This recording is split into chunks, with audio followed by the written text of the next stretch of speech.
So hey you all. आज मैं आप लोगों के कुछ क्वेश्चंस के आंसर देने वाली हूँ। कई लोग मुझसे पूछ रहे थे कि दीदी आप कंसिस्टेंट कैसे रहते हो, डेली आप मोटिवेशन के साथ प्रिपेयर कैसे करते हो, डेली आप कितने घंटे पढ़ते हो, ट्वेल्थ के बाद यूपीएससी प्रिपरेशन कैसे स्टार्ट करें। तो ये सारे क्वेश्चंस के आंसर देने वाली हूँ मैं।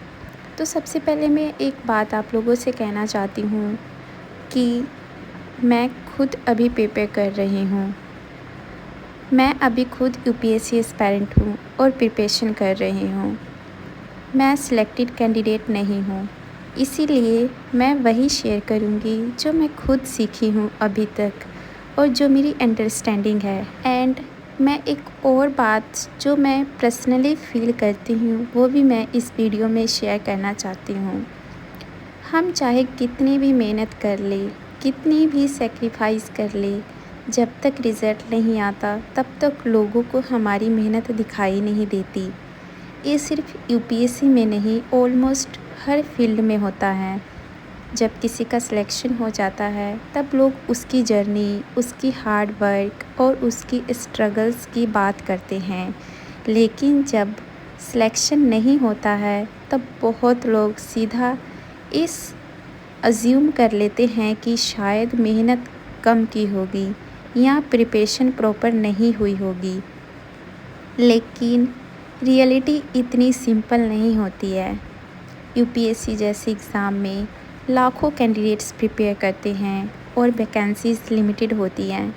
चाहे आप कोई भी एग्ज़ाम ले लो, किसी भी एग्ज़ाम की प्रिपरेशन कर रहे हो, बहुत सारे हार्ड वर्किंग और डिज़र्विंग कैंडिडेट्स भी हर साल सिलेक्शन लिस्ट से बाहर रह जाते हैं। इसका मतलब ये नहीं होता कि उन्होंने मेहनत नहीं की है। प्रिपरेशन करने वाले लोग जानते हैं कि इस जर्नी में कितनी कंसिस्टेंसी, पेशेंस और हार्ड वर्क लगता है। शायद इसी वजह से मैं कंसिस्टेंसी को इतना इम्पोर्टेंट मानती हूँ, क्योंकि मुझे पता है कि कंपटीशन बहुत टफ़ है और हर दिन मैटर करता है।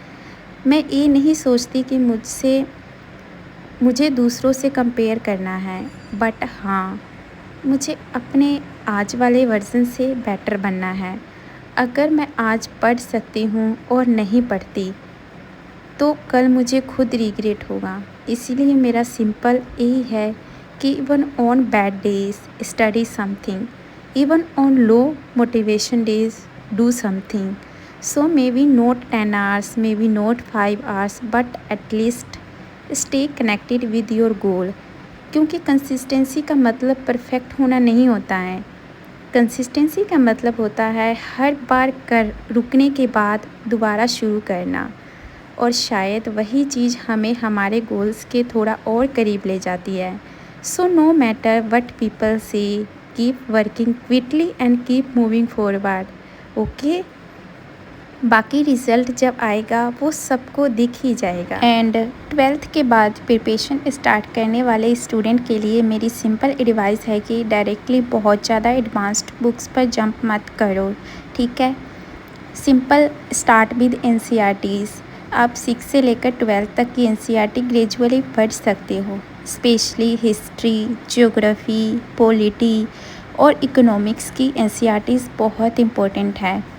ज्योग्राफी की एनसीईआरटी से काफ़ी बेसिक कंसेप्ट क्लियर हो जाते हैं और यूपीएससी में भी एनसीईआरटी बेस्ड अंडरस्टैंडिंग बहुत काम आती है।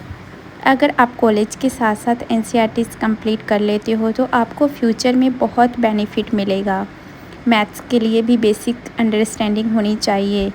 और मैं ये नहीं कह रही कि आपको हाई लेवल मैथमेटिक्स पढ़नी है, बट बेसिक न्यूमेरिकल एबिलिटी और लॉजिकल थिंकिंग डेवलप करना इम्पोर्टेंट है। सो आप उतनी एनसीईआरटी कर लेना। एक बार जब आपकी एनसीईआरटी कंप्लीट हो जाए और कंसेप्ट क्लियर हो जाए ना, तब आप यूपीएससी सिलेबस देखना स्टार्ट करो। बहुत लोग पहले सिलेबस देखते हैं और बहुत बाद में, मैंने बाद में देखा था इसलिए बता रही हूँ, और बाद में बेसिक्स पढ़ते हैं। सो मेरे हिसाब से पहले बेसिक्स क्लियर होने चाहिए, और जब कंसेप्ट समझे आ जाए आपको तब सिलेबस भी प्रॉपरली समझ आएगा। पहले कुछ नहीं आता समझ, उसके बाद प्रीवियस ईयर क्वेश्चन देखना स्टार्ट करो। एंड पीवाईक्यूज़ देखने से समझ आ जाता है कि यूपीएससी किस टाइप की थिंकिंग और किस लेवल की अंडरस्टैंडिंग डिमांड करता है। और फिर ग्रेजुअली स्टैंडर्ड बुक्स की तरफ मूव कर सकते हो। आप उस ग्रेजुएशन के बाद फिर आप उस पर जा सकते हो। अब बात करते हैं, जैसे मैंने पहले बात की कंसिस्टेंसी की, तो देखो आप कंसिस्टेंस के लिए कोई मैजिक फार्मूला नहीं होता, कोई भी मैजिक फार्मूला नहीं होता। और कंसिस्टेंसी, बहुत लोग पूछते हैं कि मोटिवेशन कैसे लाएं। मेरी पर्सनल अंडरस्टैंडिंग ये है कि मोटिवेशन बाहर से नहीं आता, बाहर से बिल्कुल भी नहीं आता। मोटिवेशन हमारे खुद के अंदर से आता है। आप किसी वीडियो को देखकर मोटिवेट हो सकते हो, किसी स्पीच को सुनकर मोटिवेट हो सकते हो, बट वो मोटिवेशन शायद 1 दिन या 2 दिन ही रहे, 2 दिन ही चले। ए लॉन्ग टर्म कंसिस्टेंसी के लिए आपको खुद से पूछना पड़ेगा कि आप ये एग्ज़ाम क्यों देना चाहते हो, आपका पर्पस ही क्या है, आपका गोल क्या है, आप किस वजह से इतनी मेहनत करना चाहते हो। ये सारे क्वेश्चन आपके अंदर से आने चाहिए, तभी आप कंसिस्टेंट रह सकते हो। जब इसका आंसर आपको मिल जाते हैं ना, तब मोटिवेशन ढूंढना नहीं पड़ता। मैं एक सिंपल एग्जांपल देती हूँ। जब हम बचपन में किसी टॉय को पसंद कर लेते हैं तो उससे पाने के लिए हर पॉसिबल एफ़र्ट करते हैं ना। क्यों करते हैं, सोचो। क्योंकि हमें वो टॉय चाहिए होता है किसी भी हाल में, और हम उस टॉय के लिए कुछ भी कर सकते हैं। वैसे ही अगर आपको अपना गोल सच में चाहिए ना, तो आप उसके लिए नेचुरली एफ़र्ट करोगे। कंसिस्टेंसी भी वहीं से आती है। और एक और इम्पोर्टेंट बात, कोई भी इंसान 365 दिन परफेक्टली मोटिवेट नहीं रह सकता, नहीं। सबके अप्स एंड डाउन होते हैं लाइफ में, मेरे भी है, और ये आते ही रहते हैं। कभी पढ़ने का मन करता है, कभी नहीं करता, कभी एनर्जी हमारी हाई होती है तो कभी लो होती हैं, बट तो हम अपने हिसाब से देखते हैं और हम मैनेज भी करते हैं। लेकिन सक्सेसफुल लोग और बाकी लोगों में एक डिफरेंस होता है, पता है क्या है? सक्सेसफुल लोग लो मोटिवेशन वाले दिन भी कुछ ना कुछ कर लेते हैं। इसीलिए मेरा मानना है कि अगर आप 12 घंटे नहीं पढ़ पा रहे हो तो 2 घंटे पढ़ो, पर डेली कंसिस्टेंट रहो। 2 घंटे नहीं पढ़ पा रहे हो तो 1 घंटे पढ़ो, लेकिन पढ़ाई से कम्प्लीटली डिस्कनेक्ट मत हो जाओ। And don't break the chain, क्योंकि एक दिन का ब्रेक अक्सर 2 दिन का ब्रेक बन जाता है और फिर ग्रेजुअली कंसिस्टेंसी टूटने लगती है हमारी। My advice is simple, don't focus on studying 12-14 hours every day. Focus on showing up every single day, even if it's just for 1 hour, because consistency is not about studying for long hours. Consistency is about coming back to your desk every single day. ठीक है, तो ऐसे आप कर सकते हो।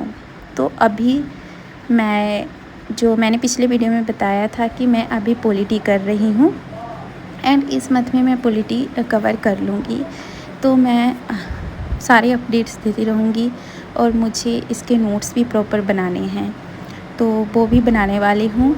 And देखते हैं कि कितना जल्दी मैं कंप्लीट कर पाती हूँ। और आज मेरे बैकलॉग्स भी हो गए हैं, तो देखो जब अभी मेरे हो गए हैं तो इसको मैं कंप्लीट करूँगी ना, क्योंकि इसे मुझे कंप्लीट करना ही है किसी भी हाल में। नहीं तो सोचो, हमारे साथ प्रिपेयर करने वाले आगे निकल जाएंगे, ठीक है। तो हमें मतलब उनके साथ ही रहना है, उनसे आगे निकलना है। जब हम स्कूल में होते हैं तो ऐसे ही कंपटीशन करते हैं, फर्स्ट सेकंड थर्ड आने के लिए, फर्स्ट आने के लिए। तो उसी टाइप से हमें करनी है, और हमें सोचना है कि अगर हमने नहीं किया तो बाकी लोग आगे निकल जाएंगे, हमसे भी इंटेलिजेंट लोग और सक्सेसफुल लोग बैठे रहते हैं इस एग्ज़ाम में, तो उनके बराबरी करनी है, उनसे आगे निकलना है। तो मोटिवेशन अंदर से ही आएगी, तो ठीक है। और बाकी एनसीईआरटी के लिए तो आप 12th के बाद अभी एनसीईआरटी कवर करो, और बाकी आप ग्रेजुएशन के बाद कर सकते हो, और ग्रेजुएशन के साथ साथ PYQs देख सकते हो। तो बस आज के लिए इतना ही, चलो बाय, टेक केयर।